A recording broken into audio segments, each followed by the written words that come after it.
So that was a pretty poor showing. I did kind of rush it. Maybe overconfidence. I don't know. It still worked. And I'm not quite sure what the rationale was behind my inability to do damage. So this time I made sure all 6 guys are equipped. They're not equipped with level 15 artifacts anymore, they're all decked out with level 50. And right now I'm a Reaver, and the reason I'm a Reaver is because I want to show you that something very important for you to deal with as an Evoker. Should you end up switching classes away from Evoker, your gems will just fall off your creatures. Now this is not to be confused with me saying my gems were eaten. No, those gems are long gone. So before you switch off of an Evoker, when you have the perk that allows you to have more gems, Expanded Mind, you can equip more gems. Well, those gems will fall off, even if you don't activate that monster without the Evoker. So anyways, but to make sure that you're using manage item sets in this case, and we're going to go ahead and have him equip these items. So the 5 that fell off at the very bottom, which he's just going to put them back on. We're going to go to the Unicorn, equip those, and so forth. Living Necklace, by the way, was a recent addition. When I was preparing for the Evoker, I was going around buying up all the spells from the different god shops and such. And Living Necklace comes from the Colosseum, or the Arena shop. It's very good. It's a life spell that gives you charges. Yeah, totally get that. Put that on everything. It's better than Arcane, in my opinion. Alright, so that's all taken care of. So let's take a look at our spell gems now. For our Bio Slime, in earlier they also had no spells. Well, now they're decked out. My Bio Slime is going to be basically my neutralizer. Oh, and by the way, Judgment. I wanted to try to avoid it because I don't like spamming spells that cast on nobody. But I have previously been successful at creating a Holy Blast everybody, that followed by a Judgment, which is kind of cool. But it's still longer than my indirect damage. So this probably does, though I assume this would work on those Angelic Void Lords. Still, that is a possibility. This Judgment is basically extinguished on a mass scale. So you can just cast this after you've lowered the enemy stats. So if I was, for example, fighting Keela's army, well, I probably couldn't Judgment Keela. I'm assuming she'd be invulnerable to that. I'm assuming her minions, I could, or not minions, her other monsters, I could have executed. Alright, then we have our obvious Resurrector. This is the Damager. He's exactly the same except I moved Meteor Shower to the second spot. This guy, I added a couple more spells to his arsenal. I moved him so I could morph to anything in the future. Maybe that might help. And I gave him a bunch of varied abilities because this is the guy that keeps my team alive. As long as he dies last, I should be okay. His artifact now gives him both Rebirth and Invisible should he end up doing any damage to anybody. Which he does have Formidable Intelligence, so it's very likely that he can get either of those effects to activate. I think Satyrs are basically goatmen, so I'm really bad at names, so his helmet, because it gives Brain Freeze, I call it Bad Weather. It's really awful. So I don't know how good Permafrost is, but it says that creatures that are frozen will also have Snared. I don't think Snare's gonna be good, but I figured out, alright, I'll go ahead and spin the Brimstone and just see, maybe there's a reason why there's a spell that directly links those two interact abilities together. I went ahead and put that on there. I didn't know what else to do with him. This one, I believe he already had all these abilities, so nothing special. I think these two had 50s and everybody else had 15s. I added Living Ribbon to his ability. Living Ribbon is like Living Necklace, you can get that at the shop. This will remove any sealed gems and remove Disarmed. So that being said, he won't be able to cast it if he's disarmed, so I'll have to think about that. And of course, with this one, should he end up at blocking, he can cast Revival spell on everybody. So even if he gets sealed, as long as he doesn't get disarmed, he can revive everybody. Alright, so that is the team. Let's try redeeming ourselves on floor 190. Oh, debuff Disarmed. Well, here we go. Let's do it. So now I'll just have lost one trait on everybody, including, by the way, Pandemonium Rebirth. I did give him the relic, which will allow him to prevent being disarmed, but I haven't leveled it up to that point yet. So this will be our first fight. Whoa, that was a tremendous amount of damage.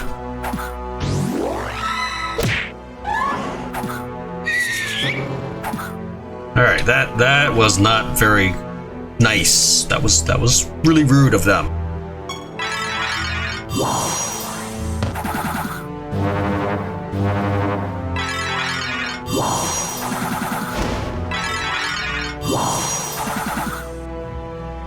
Alright, and this is my main user, my main spellcaster. So why don't you just take Meteor Shower to the face?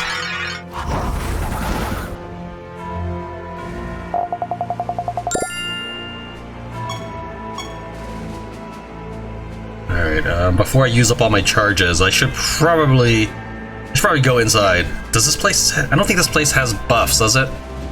Oh wait, this place does have little potions. Maybe I can look for a potion. I don't know. I should be careful not to use up all my charges. That is a slight problem, especially since my living necklace is on my character, like for these two characters, their artifact, which is disarmed. That is what I'm relying on for them to be able to recharge themselves. But I do have drain power as a temporary thing, as an emergency backup, and I guess it's good that I do. Alright, so let's go ahead, and since he does not have Arcane, we'll go ahead and throw a Meteor Shower on the enemy. And do absolutely nothing.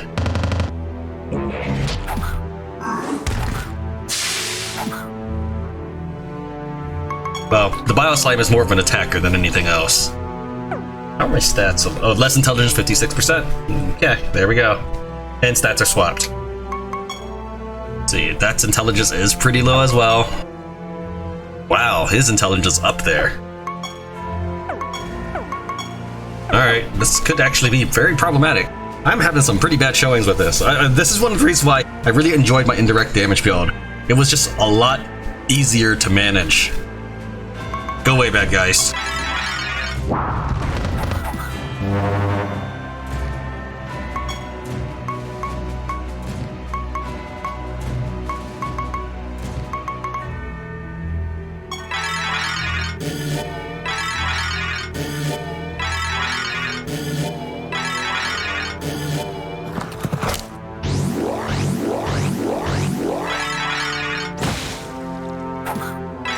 Oh, come on. He casts it multiple times because of my Evoker ability. I was actually relying on my Reaper to help pull me out of this crisis here. Do I not have my... Okay, there we go. Minor Resurrection. Get him on his feet.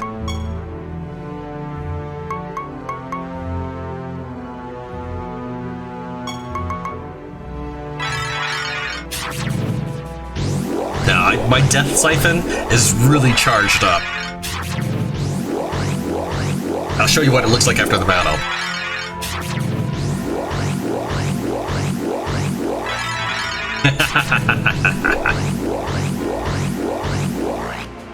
Let's see what he's like now. Those are some impressive stats.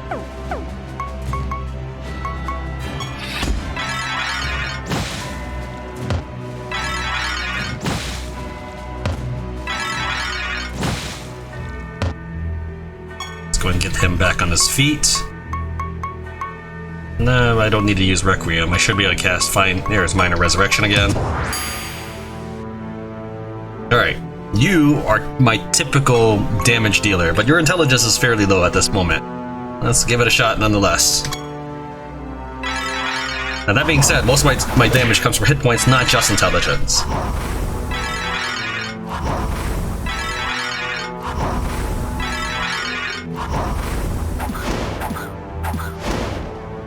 Alright, so I didn't even have to use the Phase Knight, but the Phase Knight was essentially my Reaper replacement. Let's take a look at what his ability, his Death Siphon is, why it's so awesome. First off, it has a 97% chance to cast twice, which is almost full time. You can assume that I will cast this 3 times at least, and then stat increased by 50%. For both of those spellcasts, 3 or all of those spellcasts. This is one of the reasons why I mentioned earlier that having an extra damage increase by 53% is more than it seems, because if you're casting this 2 or 3 times, that is an extra 159% damage.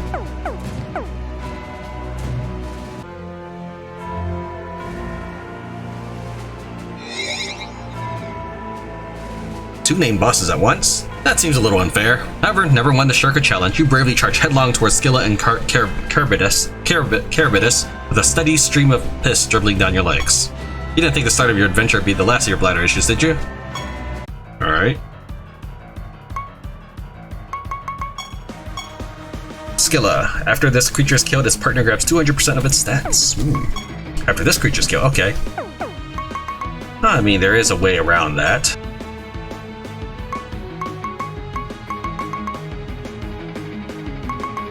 What happens if I take your trait? You still get to keep it. I just wonder, do I get 200% of stats? What happens if I do that and Death Siphon?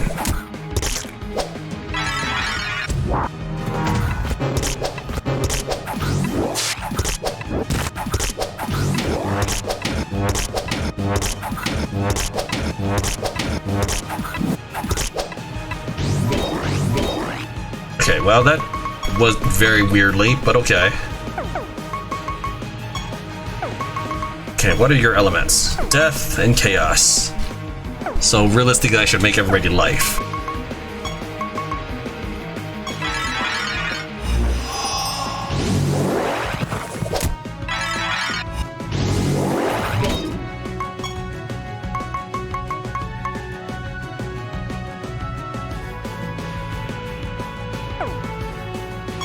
Okay, let's...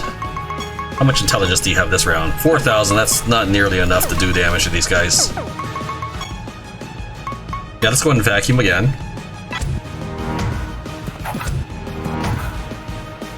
Alright, you are typically my savior, but I'm not sure you'll do anything this time. What are the hit points? 500,000, yeah, you won't use your hit points to win this battle.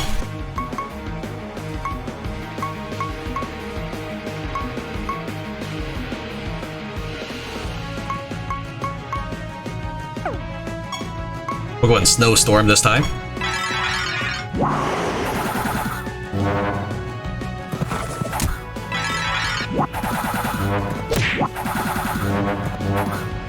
Okay, they are all frozen, though they are resistant. They're not completely frozen. Resistance is they have half the effect. In this case, they have double the chance to thaw.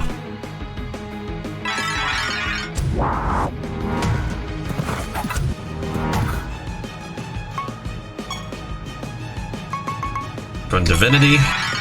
It'll also heal them, but that's fine. They were resistant anyways. Now my artifacts are in play, as well as Pandemonium Rebirth. One Morph Life again.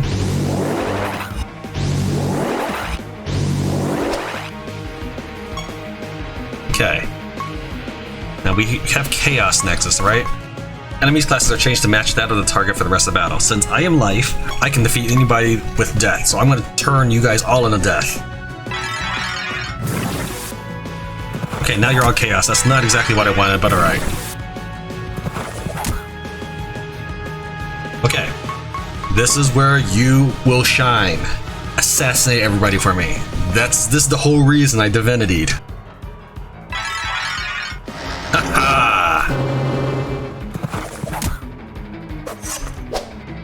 Now, I don't know, I assume you cannot assassinate bosses, but I'm also assuming that I can judgment the rest of the army away. We're gonna find out.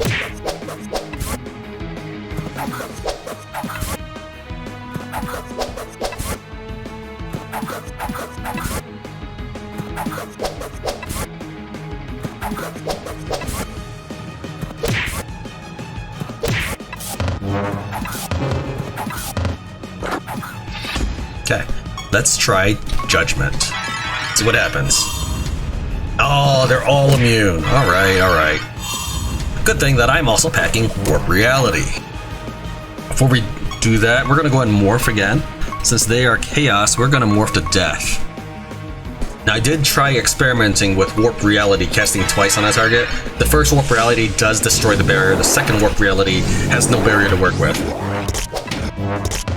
That may appear to be a no-duh, but you gotta remember that you do have to experiment with some things, because there's a possibility that if he had 400 barrier and I cast Warp Reality twice, that they would take place at the same time, and I would do 800 with the first Warp Reality and 800 for the second Warp Reality. Doesn't work that way, but I did give it a shot.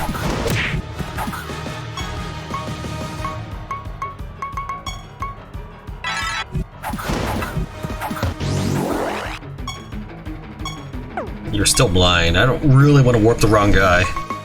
Just living necklace yourself for a second.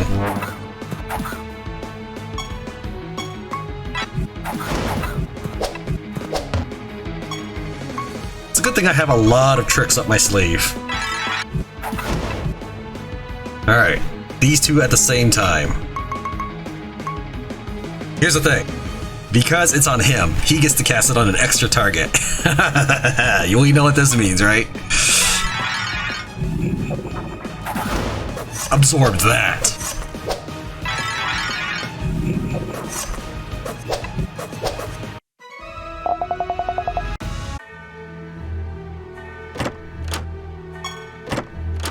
But yeah, Evoker's pretty much feels like the brain play. It's a magic user, of course. I just want to simplify my life, though, not make it more complicated, so Evoker's probably not going to be one of my favorite classes. That being said, I can just Holy Blast Judgment everybody to oblivion, except for bosses, apparently. Then I'll just have to Holy Blast Warp Reality them. I would need to add Mass Dispel, though. That is something that is severely missing from my spell list here.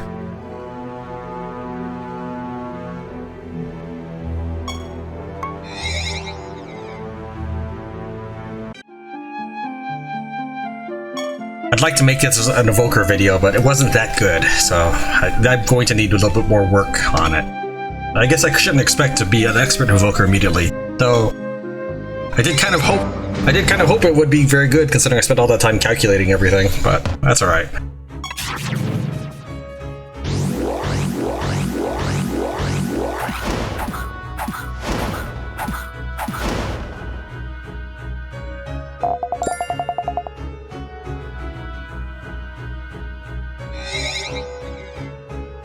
Vitja growls at you fiercely. It clearly remembers you from your last encounter. It's time to smash Vitja's gymlings in the dust once more. You order your creatures to attack. After one of your creatures is killed, they cast 5 random spells. This creature is immune to damage while its allies are alive.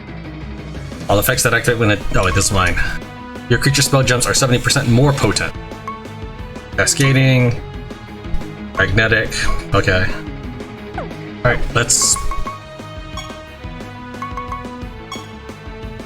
We're going to just start Chaos Orbing and see if they can cast after that.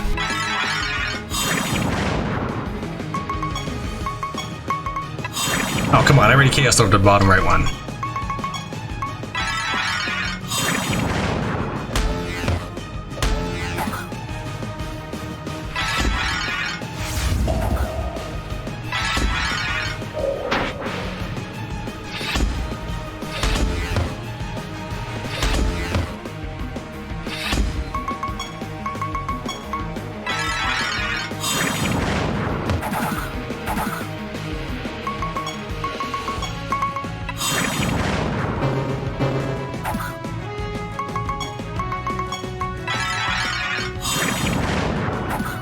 Alright, you are all Chaos Orbed.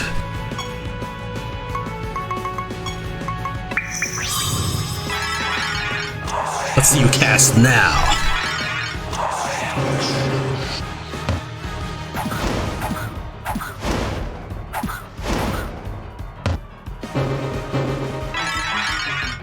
What? You... No!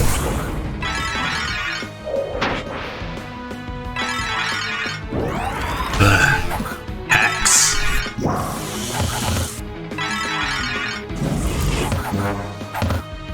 Oh, you know, maybe those are ethereal gems.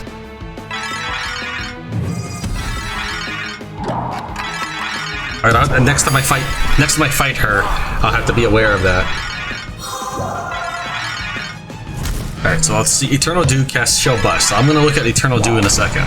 Once this happens.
This is one really long turn. Since they just recently died again, I'm gonna hold turbo on this. So this was one move.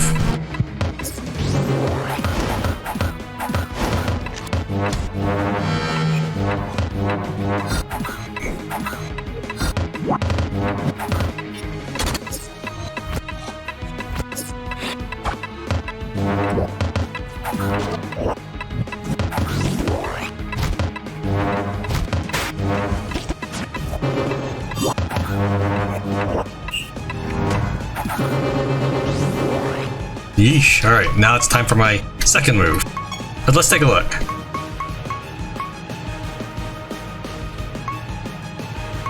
So Eternal do cast stuff like Shell Bust. I don't see anything. Every single one of these is sealed. I don't see Shell Bust anywhere in that.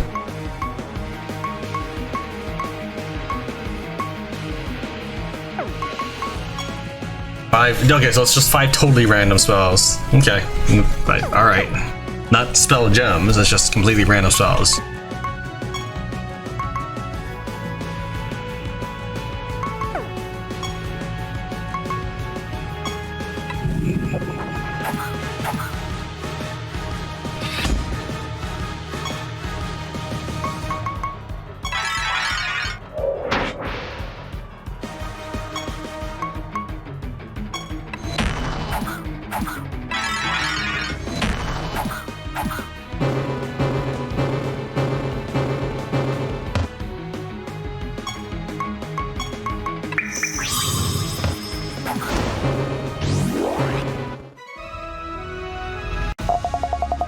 So I will have to work on my Vitja killing abilities.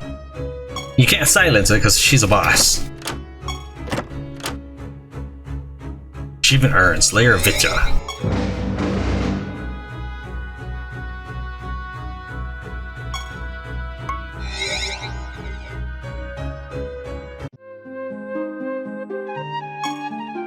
Alright, level 200. Imp Impington.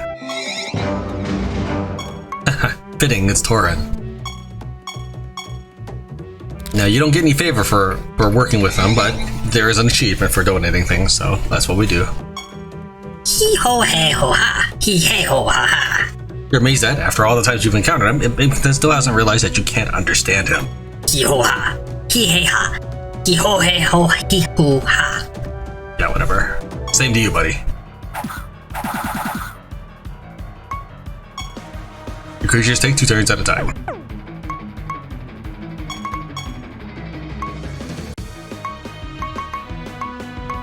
Alright, doesn't sound like there's anything special going on here.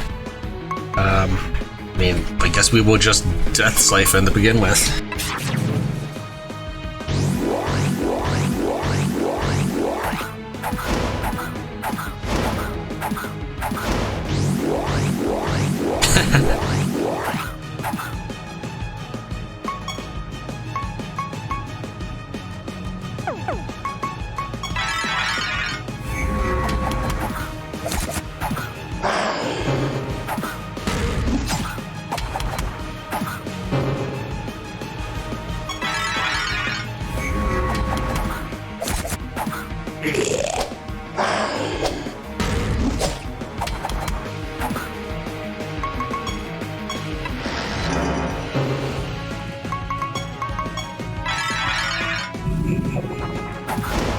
Does that just work on everybody?